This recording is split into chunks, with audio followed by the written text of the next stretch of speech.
হালাল কামাই রুজি করাও এটাও একটা ফরজ। এখান থেকে আবার অনেকেই ভুল বোঝে, হুজুর নামাজ করেন আপনারা, মসজিদ করেন, মাদ্রাসা করেন, কামাই করা ফরজ না? আমি তো একটা করতেছি, নাউজুবিল্লাহ। সে বোঝে নাই, সে শরীয়ত বোঝে নাই। আল্লাহ রাসূল বলেন নাই ডাইরেক্ট যে তোমার কামাই করা ফরজ, এটা রাসূল সাল্লাল্লাহু আলাইহি ওয়াসাল্লাম বলেন নাই। কিভাবে বলছেন বলেন আগে, যে কাসবুল হালালি ফরজুন, কাসবুল হালালি ফরজুন বাদাল ফরাইজ। আল্লাহর আরো অন্যান্য বিষয় যে ফরজ আছে সেগুলো পালন করার পরে তারপরে হালাল রুজি উপার্জন করা কথা বলো, তারপরে ফরজ নাকি আগেই ফরজ? তাহলে আপনি তো উল্টা বুঝে বসে আছেন, উল্টা সুমজিনের একটা কথা আছে। আল্লাহ রাসূল বললেন একভাবে, আপনি উল্টা করে বুঝে আছেন, তার মানে আপনার পিছনে শয়তান আছে। আপনি আল্লাহর হুকুম নামাজ পড়েন, রোজা রাখেন, তারপরে যাকাত দেন, যেগুলো যেখানে যেভাবে আছে এটা করার পরে আপনি বাকি যে সময়টা পান, আপনি রিজিক অন্বেষণের পিছনে, হালাল রিজিক উপার্জনের পিছনে আপনি সময় ব্যয় করেন, এটাও যদি আল্লাহর হুকুম মোতাবেক আপনি হালাল রিজিক উপার্জন করেন, আপনার পুরো সময়টা ইবাদতের মধ্যে কেটে যাবে। সুবহানাল্লাহ।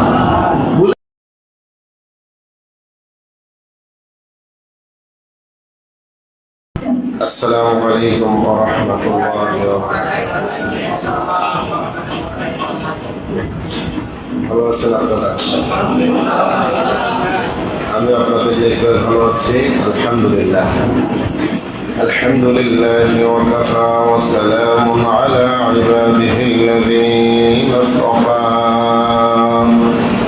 আম্মা বা'দু ফাআউযু বিল্লাহি মিনাশ শাইতানির রাজীম। বিসমিল্লাহির রাহমানির রাহিম। ইয়া আইয়ুহাল্লাযীনা আমানু ইযা নুদিয়া লিস-সালাতি মিন ইয়াউমিল জুমআতি ফাসআউ ইলা যিকরিল্লাহ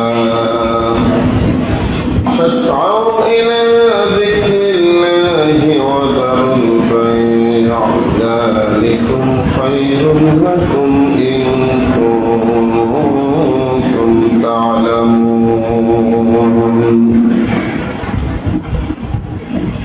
فإذا قضيت الصلاة فانتشروا في الأرض وابتغوا من فضل الله واذكروا الله كثيرا لعلكم تفلحون. وإذا رأوا تجارة أو لهوا انفضوا إليها وتركوك قائما قل ما عند الله خير من اللهو ومن التجارة والله خير الرازقين. صدق الله مولانا العظيم. وقال النبي صلى الله عليه وسلم كسب الحلال فريضة بعد الفرائض أو كما قال النبي عليه الصلاة والسلام. اللهم صل على سيدنا ونبينا وشفيعنا وحبيبنا ومولانا محمد صلى الله عليه وعلى آله وأصحابه وبارك وسلم. আলহামদুলিল্লাহ রাব্বিল আলামিন। সমস্ত প্রশংসা, সমস্ত তারিফ সেই মহান রব্বুল আলামিনের জন্য, যে রব্বুল আলামিন আমাদেরকে ধারাবাহিক মাসিক ইসলামী মজলিসে আসবার বসবার সুযোগ আর তৌফিক দিয়েছেন, এজন্য দিল থেকে শুকর আদায় করছি আলহামদুলিল্লাহ। এর লাভ ফজিলত আমরা বিভিন্ন সময় শুনেছি, জেনেছি। আমাদের শুধু দরকার হলো আমলের, এবং প্রত্যেকটা আমল দাওয়াম হওয়া চাই, ধারাবাহিকভাবে হওয়া চাই। যদি আমলটা ছোট হয় আর যদি ধারাবাহিকতার সাথে করা হয়, তো নবীজি সাল্লাল্লাহু আলাইহি ওয়াসাল্লামের জবানে মোবারকে ঘোষিত যে ওই আমলটাই আল্লাহর কাছে সর্বশ্রেষ্ঠ আমল বলে গণ্য হয়ে যায়। عن عائشة رضي الله عنها قالت قال النبي صلى الله عليه وسلم خير الأعمال أدومها وإن قل। নবীজি সাল্লাল্লাহু আলাইহি ওয়াসাল্লাম বলেন যে সবচেয়ে উত্তম আমল ওইটা যেটা ধারাবাহিকভাবে করা হয় যদিও সেটা ছোট হয়। এই জন্য এই যে মাসিক ইসলামী মজলিসটা হয়ে থাকে এটা ধারাবাহিকতা দরকার আছে না নাই? সেই সুবাদে আলহামদুলিল্লাহ আপনারা এসে থাকেন। অনেক ভাই আসতে পারে না, অনেক ভাই আসে না হয়তো খেলায় খেলায়, কিন্তু এখানে আসলে লাভ আছে না নাই? কিছু না কিছু কথা নতুন শোনাই হয়, এক একজনের মুখ থেকে এক এক রকম কথা। এই কথাগুলির ভিতর থেকে যদি দুই একটা কথাও আমার আপনার জীবনে আমল যদি করতে পারি বা আমলে চলে আসে, আমল যদি আমার আপনার জীবনে অভ্যাস হয়ে যায়, তাহলে এটাই হবে আমার আপনার নাজাতের জরিয়া। বলি সুবহানাল্লাহ। আসলে মেরে মোহতারাম দোস্ত বুজুর্গ, আমরা যে যাই চিন্তা ভাবনা করি না কেন, আমাদের সকলকে চিন্তা ভাবনা করতে হবে সে আখিরাতের। আখিরাতের চিন্তা ভাবনাই আসল চিন্তা ভাবনা, এবং ওই চিন্তা ভাবনাটাই একজন মানুষের বা একজন মুমিনের করা উচিত। কারণ এই পৃথিবীতে চিরস্থায়ীভাবে থাকার জায়গা না, এতে কারো কোনো সন্দেহ নাই। সন্দেহ আছে?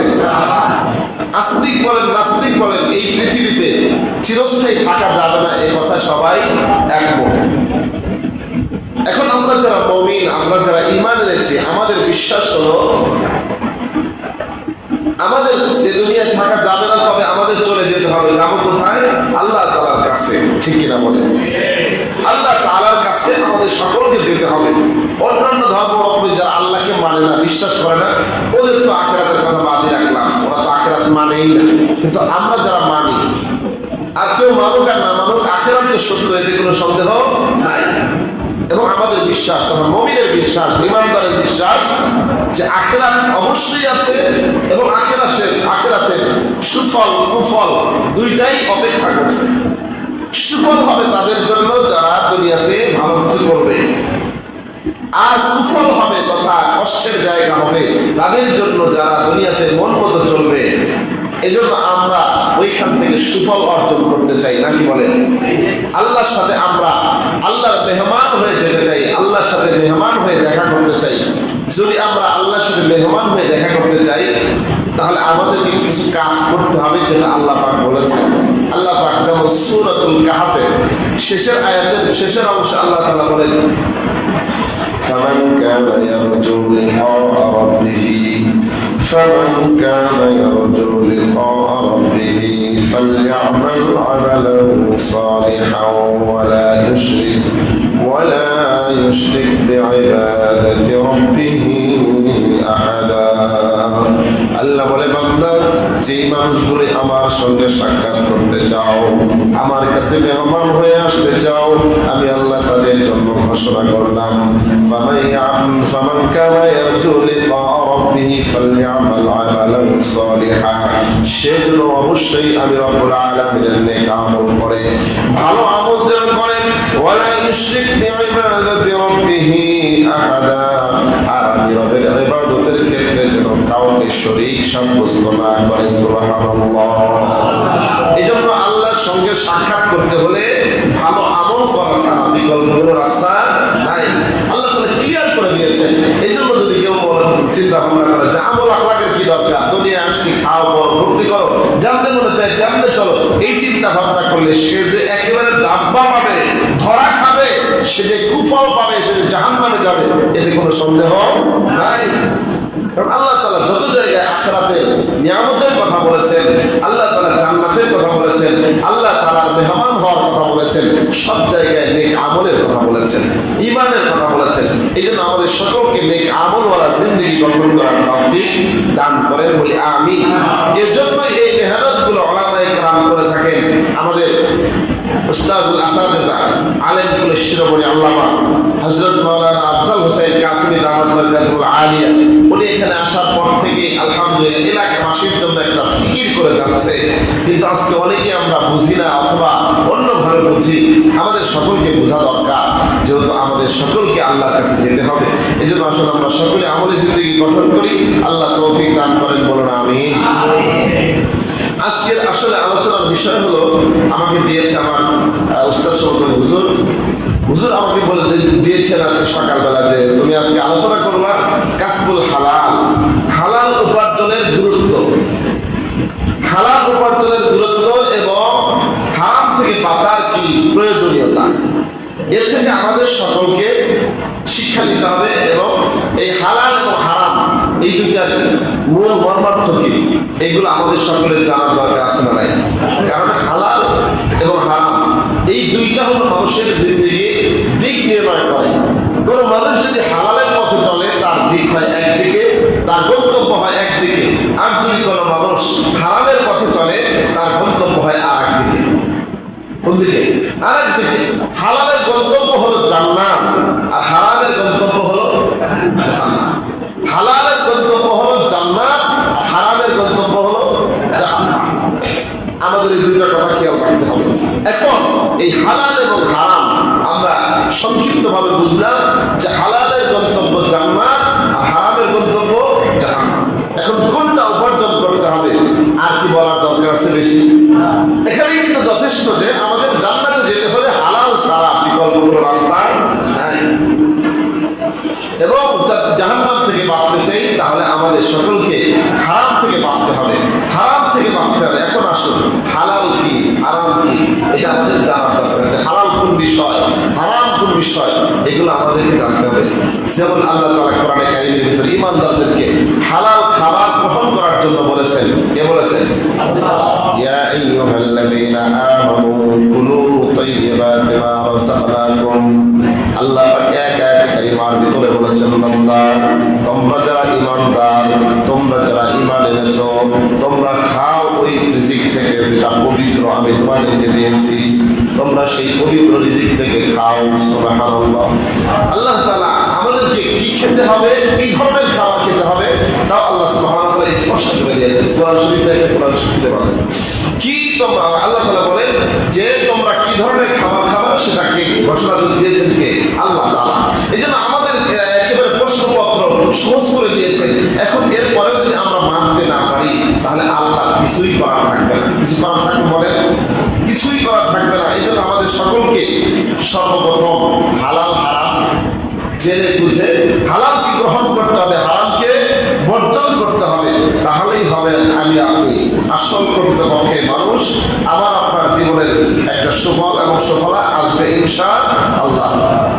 আর তা যদি না হয় তাহলে কিয়ামতের ময়দানে হতভাগা হা হা লা আদরি বলা ছাড়া কোনো উপায় থাকবে না, ভাষা থাকবে না। আল্লাহ সুবহানাহু ওয়া তাআলা আমাদের সকলকে বুঝবা সে অনুযায়ী আমল করবার তৌফিক নসিব করেন, বলেন আমিন। আল্লাহ তাআলা যেমন সূরাতুল বাকারা এক আয়াতের ভিতরে একটা বলেন, ইয়া আইয়ুহান নাস কুলু মিম্মা ফিল আরদি হালালান তাইয়্যিবা।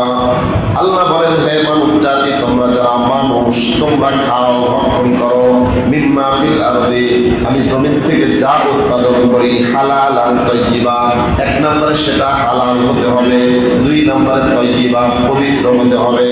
ওয়ালা তাত্তাবিউ খুতুওয়াতিশ শাইতান আর খবরদার তোমরা আল্লাহর শয়তানের পদঙ্ক অনুসরণ করিও না।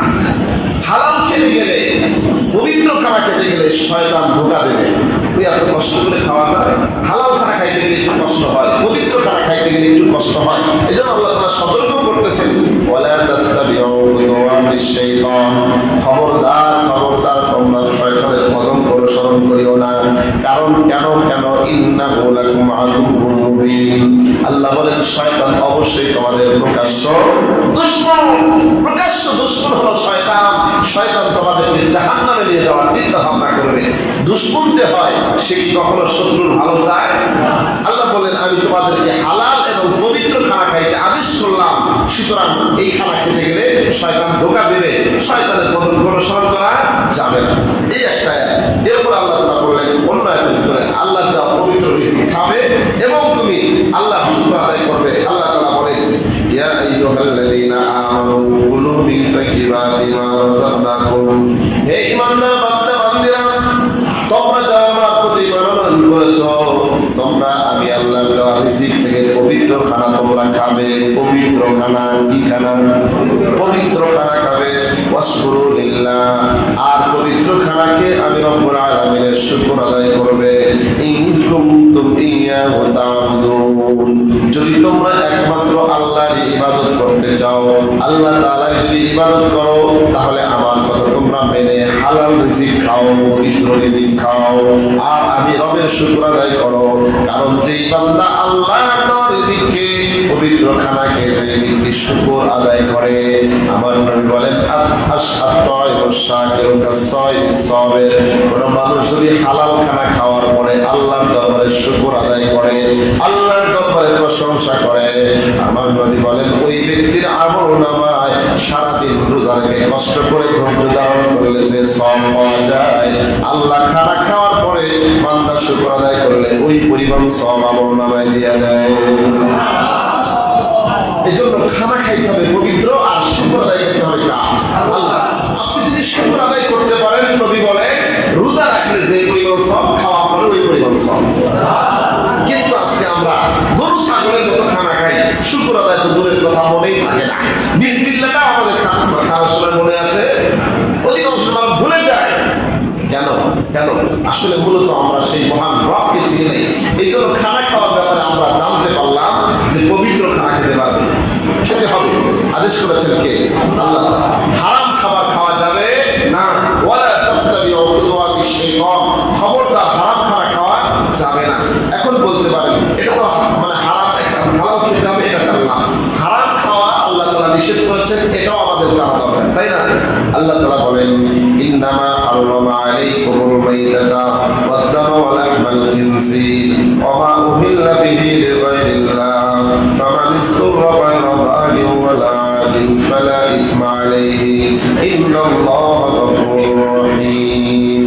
আল্লাহ বলেন বান্দা, নিশ্চয়ই তোমাদের জন্য হারাম করা হয়েছে মাইতাতা, সমস্ত মৃত প্রাণী, যেটা জবে করলে হালাল হয়, ওইটা একা একা মরে গেলে সেটা হারাম হয়ে যায়, অথবা কেউ এমনি মেরে ফেললে ওটা কি হয়ে যায়? হারাম হয়ে যায়। আল্লাহ বলে যত প্রাণী আছে যদি মারা যায় সেটা হারাম হয়ে যায়। এখন যত প্রাণীর ভিতরে কি বুঝতে হবে? মাছটাই ব্যতিক্রম। তথা যেই প্রাণীগুলো জবে করে খাওয়া হুকুম, বুঝলেন? যেই প্রাণীগুলো জবে করে খাওয়ার নির্দেশ আল্লাহ পাক দিয়েছে, যেমন গরু, ছাগল, এগুলো জবে ছাড়া কি খাওয়া যাবে? গরু, ছাগল, মহিষ, দুম্বা ও ভেড়া, তারপরে আপনার বড় মুরগি, তথা যেই প্রাণীগুলো জবে করে খাওয়ার নিয়ম, এই সমস্ত জিনিস একা একা বললে অথবা যেগুলো পদ্ধতিতে মানলে, জবে পদ্ধতি ছাড়া যেগুলো ভাবে মারলে, এমনি ভাবে লাঠি বাইরে অথবা খাওয়া দিয়ে ইত্যাদি, যেগুলো ভাবে এটাকে মৃত বলা হয়। এই খানাকে আল্লাহ তাআলা কি করেছেন? হারাম করেছেন। এরপরে হচ্ছে দম, রক্ত খাওয়া হারাম। এরপরে আল্লাহ তাআলা হারাম করেছেন লাহমাল খিনজির, শুকরের গোশত খাওয়া হারাম করেছেন। ওয়া মা উহিল্লা বিহি লিগায়রিল্লাহ, ওই পশু খাওয়া হারাম যেই পশুকে জবে করা হয়েছে কিন্তু আল্লাহর নাম ছাড়া অন্য নামে, হয়তো পীরের নামে, নাই ভূতের নামে, নাই কোনো মাজারের নামে, এই সমস্ত আল্লাহর নাম ছাড়া যদি কোনো প্রাণী জবে করে সেটাও হারাম। এখন আমাদের আজকের যে আলোচ্য বিষয় হলো কাসবুল হালাল।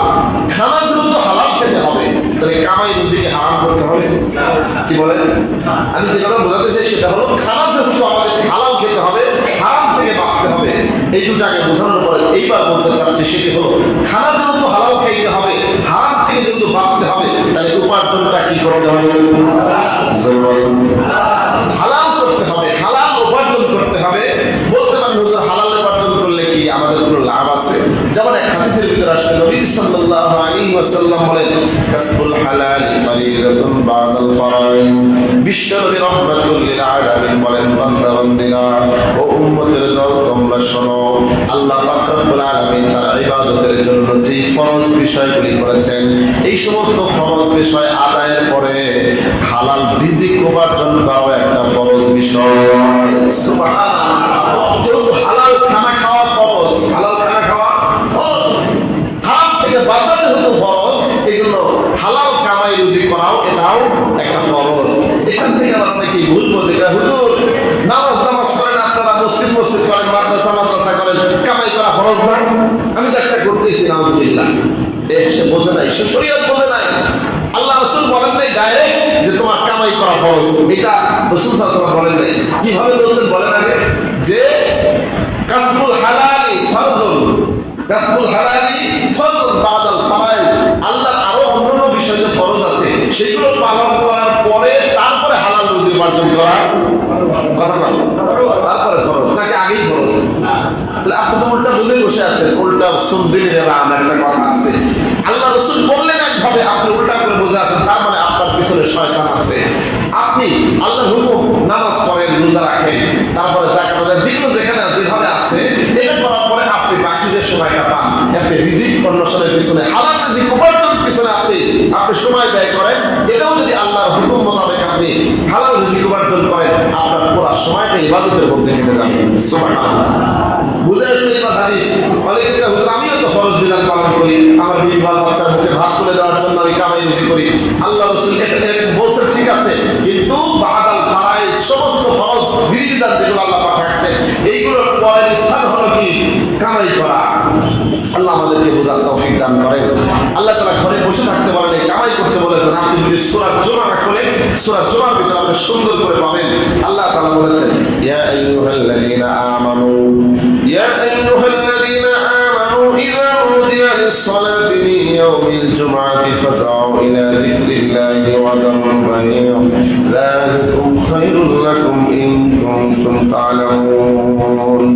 রব্বুল আলামিন বলেন, বান্দা তোমরা যারা ঈমান আনয়ন করেছো, জুমার দিন যখন জুমার নামাজের জন্য আযান দেওয়া হয়, জুমার নামাজের আযান কানে যাওয়ার সাথে সাথে জুমার জন্য আল্লাহর জিকিরের দিকে, খুতবার দিকে, জুমার নামাজের দিকে তোমরা দৌড়িয়ে আসো। ওয়াজারুল বাই'আ, ব্যবসা বাণিজ্য সব ছেড়ে দাও, ব্যবসা বাণিজ্য সব ছেড়ে দাও। ওয়াজারুল বাই'আ, ব্যবসা বাণিজ্য, বেচা কিনা যা আছে সব ছেড়ে দাও, ছেড়ে দাও হাতের কাজ, পড়ে নাও নামাজ। আমাদের মুস্তাক নবী কাসিমি দামাত বরকাতুল্লাহ আলাইহি গত বছর আসছিল না, একটা সবক দিয়ে গেছে এই আয়াতে কারিমা তেলাওয়াত করার পরে, যে ছেড়ে দাও হাতের কাজ, পড়ে নাও নামাজ। মনে আছে আপনাদের? হ্যাঁ, আমাদের সবক মনে রাখতে হবে। এই আয়াত তেলাওয়াত করেছিলেন, ইয়া আইয়ুহাল্লাযীনা আমানু ইযা নুদিয়া লিস-সালাতি মিন ইয়াউমিল জুমআহ, হে ঈমানদারেরা, তোমাদের কাছে যখন জুমার নামাজের জন্য আযান দেওয়া হয়, তোমরা জুমার নামাজের জন্য দৌড়ে আসো, খুতবা শোনার জন্য দৌড়ে আসো, আল্লাহর জিকিরের দিকে দৌড়ে আসো। ওয়াজারুল বাই'আ, ছেড়ে দাও হাতের কাজ, পড়ে নাও নামাজ। ঠিক আছে না? ছেড়ে দাও হাতের কাজ, পড়ে নাও নামাজ, ছেড়ে দাও হাতের কাজ, পড়ে নাও আল্লাহর হুকুম। ঠিক আছে না? বলে যেখানে যে হুকুম আছে এভাবে করার কথা বলছেন আল্লাহ তাআলা। এখানে জুমার নামাজের কথা উল্লেখ করে আমাদের হযরত ওয়ালা মুফতি মুশতাকুর নবী কাসিমি দামাত বরকাতুল্লাহ আলাইহি বলেছিলেন যে জুমার নামাজের কথা বলে আল্লাহ পাক এখানে সকল নামাজকে তাবে করে দিয়েছেন। সুবহানাল্লাহ। জুমার নামাজের ভিতরে জুমার নামাজ একটা উল্লেখযোগ্য নামাজ, এই নামাজের পর অন্য নামাজকেও আল্লাহ তাআলা শামিল করেছেন। যখন বান্দার সামনে আপনার আল্লাহর পক্ষ থেকে আযান আসবে, সাথে সাথে হাতের কাজকে ফেলে দিতে হবে। ওই সময় আপনার জন্য কাজ করার জায়েজ হবে না, জায়েজ হবে না। আপনি নামাজের জন্য প্রস্তুতি গ্রহণ করতে হবে। এই জন্য বলা হয়েছে, ছেড়ে দাও হাতের কাজ, পড়ে নাও নামাজ। মুসলমান ভাই ও বন্ধুগণ, এই জন্য আমার আপনার জিন্দেগিতে হালাল রিজিক উপার্জনের বিকল্প কোনো রাস্তা নাই। যদি মানুষ কামাই রুজি না করে তাহলে তো মানুষের অভাব অনটন আসবে। আর অনেক অভাব অনটন এমনও আছে যেই অভাব অনটন গুলো মানুষকে বেঈমানের দিকে নিয়ে যায়। আজকে পর্যন্ত আজকে আমাদের সমাজের অধিকাংশ গরিব মানুষ যারা খেটে খায়, দিন মজুর ইত্যাদি, এরা আল্লাহর হুকুম মানতে চায় না। হুজুর আল্লাহর হুকুম মানবো কি করে, আমার তো পেটই চলে না। আছে না নাই? পেটই চলে না, আমি তো গরিব মানুষ। না না, আল্লাহ পাক বলছে, বান্দা তুমি আল্লাহর পক্ষ থেকে যখন ডাক পাবা, আযান যখন তোমার কানে আসবে, ওয়াজারুল বাই'আ, তুমি বেচা কিনা, এখানে ব্যবসার কথা আল্লাহ তাআলা বলেছেন, কিন্তু ব্যবসাকে কেন্দ্র করে যার যার যে কর্ম আছে সব কর্ম রেখে আল্লাহর আগমনের সাড়া দিতে হবে। যালিকুম খায়রুল লাকুম, আল্লাহ পাক বলেন এটার মধ্যেই তোমার কল্যাণ। আজকে আমরা মনে করি নামাজ ছেড়ে দিয়ে কাজকর্ম করলেই মনে হয় কল্যাণ। আল্লাহ বলেন না, আমি যখন ডাক দিব, আমার ডাকে সাড়া দিলে, তোমার কাজকে ফেলে রাখলে এটার মধ্যেই কল্যাণ। যালিকুম খায়রুল লাকুম বলেছেন কে? আরো জোরে বলেন কে? যালিকুম খায়রুল লাকুম, যালিকুম খায়রুল লাকুম, এটার মধ্যেই তোমার কল্যাণ। তুমি যদি নামাজ পড়তে পারো, হাতের কাজকে যদি সাময়িকভাবে ফেলে রাখতে পারো, এরকম কোন মানুষ যদি ফজরের নামাজ পড়ে কাজ শুরু করে, আবার যদি জোহরের আযান শোনার পরে কাজ ছেড়ে দিয়ে নামাজের জন্য প্রস্তুতি নেয়, নামাজ আদায় করে খানা দানা শেষ করে আবার যদি কাজ করে, সারাদিন কাজ করবে আর ফাঁকে ফাঁকে নামাজের আযান হলেই কাজ ছেড়ে দেবে, এমন যদি করতে থাকে, বিশ্বনবী রাহমাতুল লিল আলামিন বলেন ওই বান্দা বান্দির আমলনামায় 24 ঘন্টা সব লেখা হতে থাকে। 24 ঘন্টায় সব লেখা হতে থাকে। আর ওইটার ভিতরে আল্লাহ তাআলা বরকত রেখেছেন। কিন্তু কোনো মানুষ যদি আল্লাহর হুকুম ছেড়ে দিয়ে যদি সে যত কাজই করুক না কেন, যত টাকাই উপার্জন করুক না কেন, এটা হালাল হয় না, এটা হালাল হয় না, এটা হালাল হয় না। এই জন্য আমাদের সকলকে হালাল রুজি যদি করতে হয়, তাহলে আমাদের হালাল পদ্ধতি অবলম্বন করতে হবে।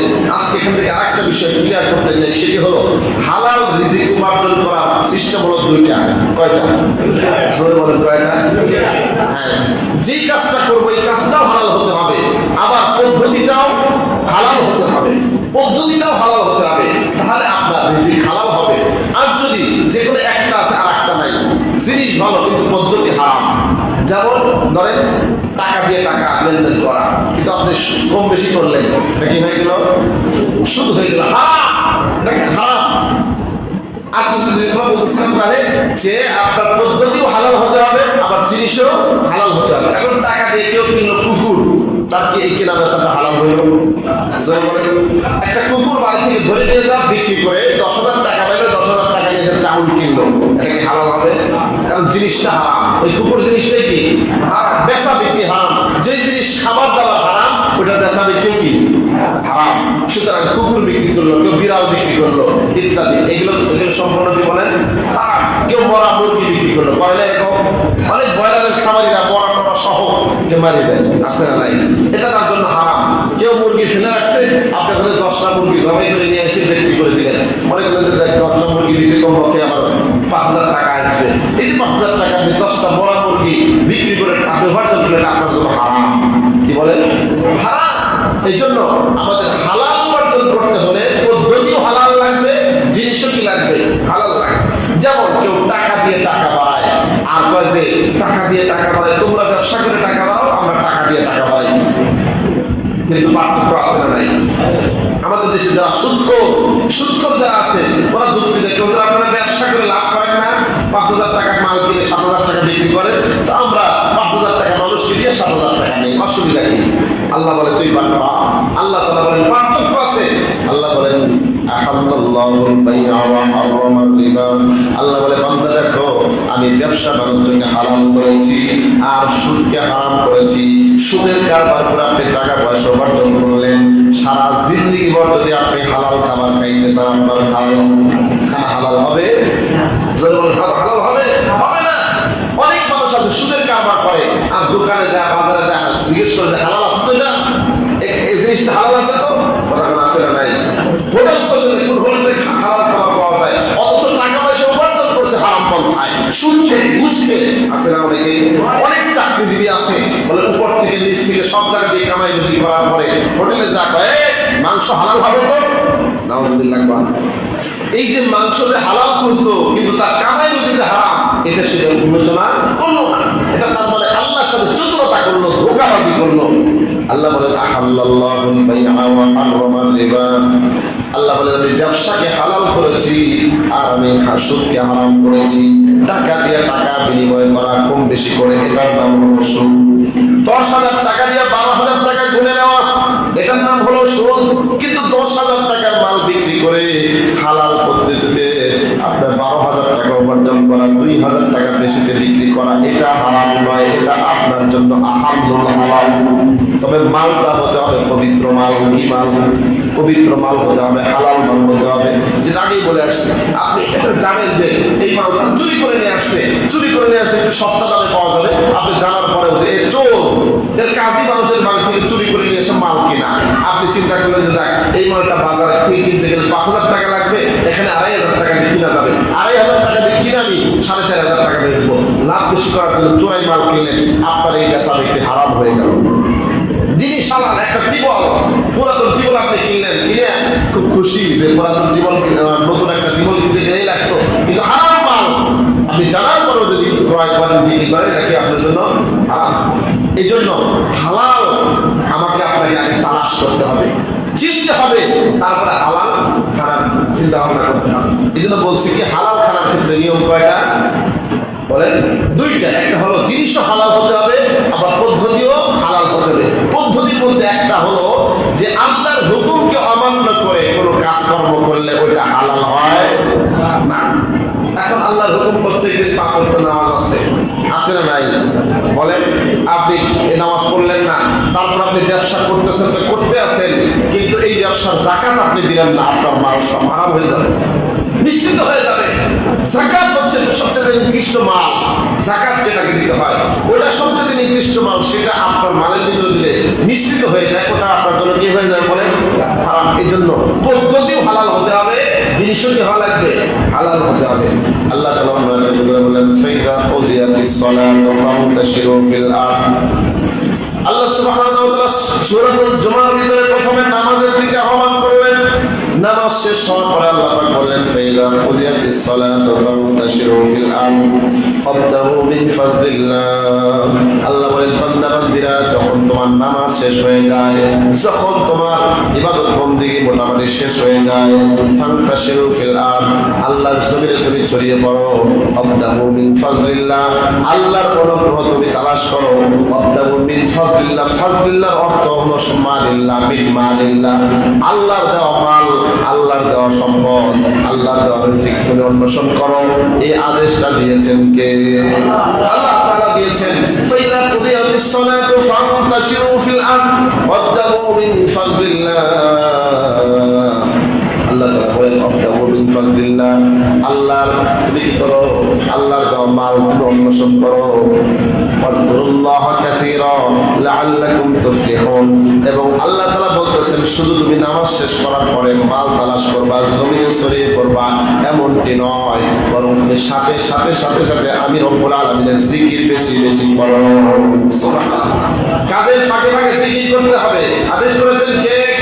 ওয়াজকুরুল্লাহ কাসীরা, আল্লাহ বলেন বেশি বেশি জিকির করবা, লাআল্লাকুম তুফলিহুন, তাহলেই তুমি সফল মণ্ডিত হতে পারবা। আজকে অনেক ভাই আছে কাজ করি, আল্লাহর কথা মনে থাকে না, ব্যবসা করি, ব্যবসার ভিতরে আল্লাহর কথা মনে থাকে না। এই কারণে ব্যবসার ভিতরে ওজনে কম দিতে দিলে ভয় লাগে না। ব্যবসায় ওজনে কম দিতে দিলে ভয় লাগে না, কেন? আল্লাহ সব থেকে ভুলে গেছেন।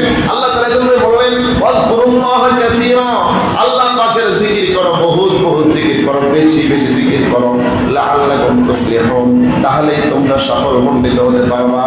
এই জন্য বেশি বেশি জিকির করার আদেশ করেছেন কে?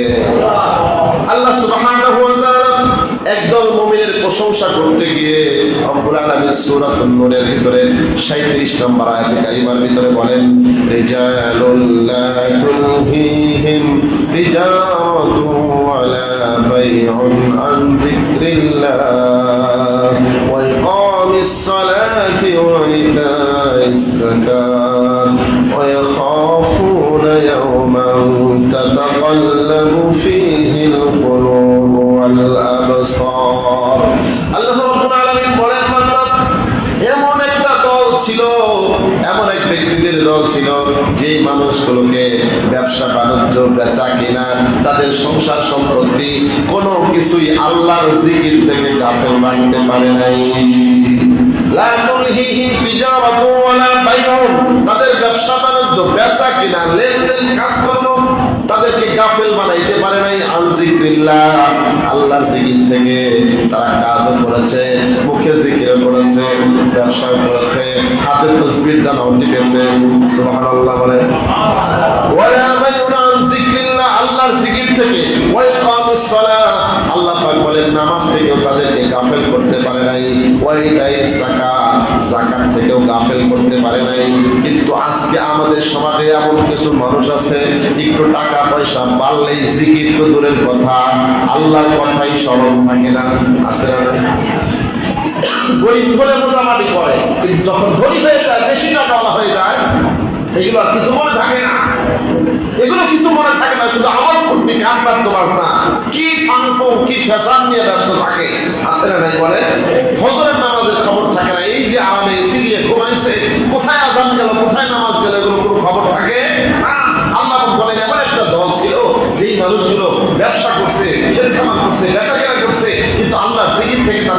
করতে পারে নাই। শুধু জিকির না, তারা জিকির করছে, ওয়া ইকামিস সালাহ, নামাজও আদায় করছে, ওয়া ইতাইজ যাকাত, যাকাতও তারা আদায় করছে। সুবহানাল্লাহ বলুন। তাহলে এখন আমাদের যত টাকা বাড়ে আল্লাহর জিকির আমাদের থেকে সরে যায়, যত টাকা বাড়ে নামাজ পড়া ছেড়ে দেয়, যত টাকা বাড়ে যাকাত দিতেই চায় না। বলেন, যাকাত দিতেই চায় না, যাকাত দিতেই চায় না। অথচ এই সমস্ত সম্পদ যা আপনি করতেছেন এর ভিতরে যদি আল্লাহর হুকুম মান্য করা না হয়, এই মাল হবে আপনার জন্য বিপদ। কি হবে বলেন? আল্লাহ তাআলা বলেন শুধু তাই না, ويخافون يوما تتقلب فيه القلوب والأبصار। আল্লাহ বলে যে মানুষগুলো ব্যবসা করছে, বাণিজ্য করছে, এর সাথে সাথে আল্লাহর জিকির তো করছেই, নামাজ পড়ছে, যাকাত দিয়েছে, নামাজ যাকাত জিকির কোরআন থেকেই তাদেরকে গাফিল করে রাখা যায় নাই।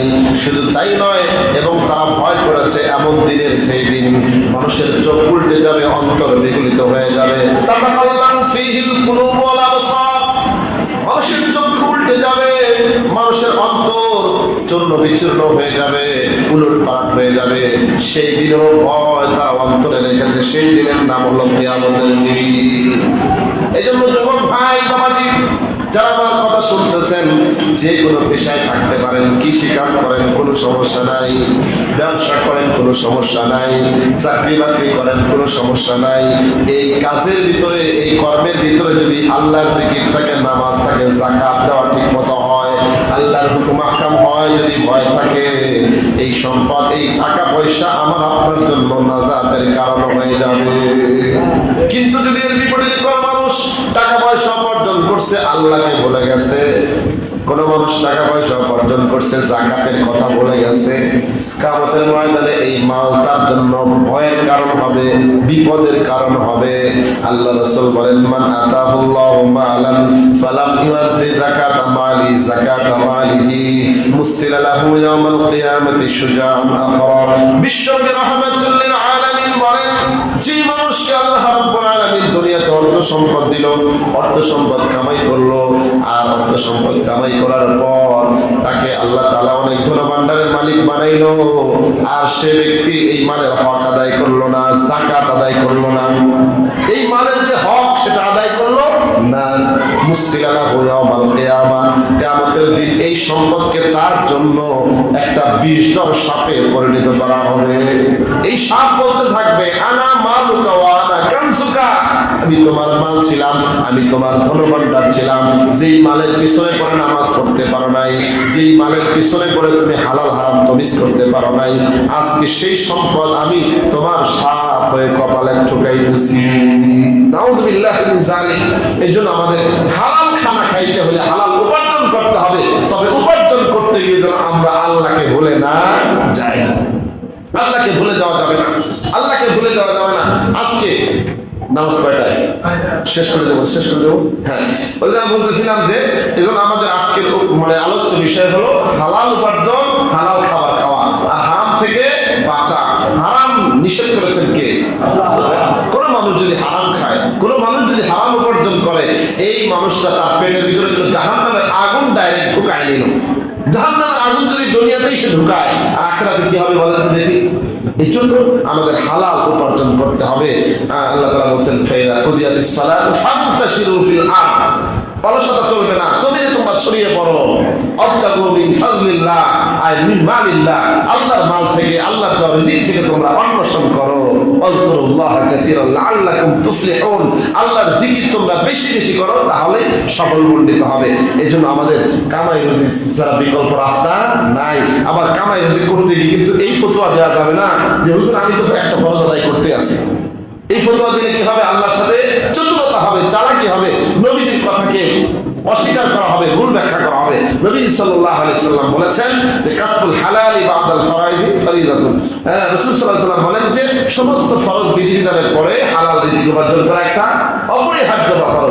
এজন্য আসুন আমরা কেউ বসে থাকবো না, হয়তো সময় নষ্ট করবো না, সাথে সাথে আমরা ব্যবসা বাণিজ্য করবো, ক্ষেত খামার করবো, তবে যেন এই কর্মগুলো, এই ব্যবসাগুলো, এই কাজকর্মগুলো যেন হালালের ভিতর থাকে। বলছি পদ্ধতি হালাল হতে হবে, জিনিসও কি হতে হবে, হালাল হতে হবে। কৃষি কাজ করতে যায় যদি আপনি মানুষের হাল ঠেলে খান, কত দেখি কি হবে?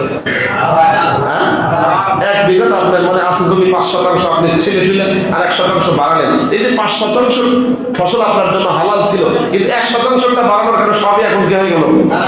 এই জন্য খবরদার, খবরদার। এই কৃষকদের ভিতরে এই জিনিসটা দেখা যায়, মানে আপনার ক্ষেতের পাশে মানে হালের মধ্যে যে কি হয়েছে, খেলা হাল খেলা আছে না নাই? হাল খেলা।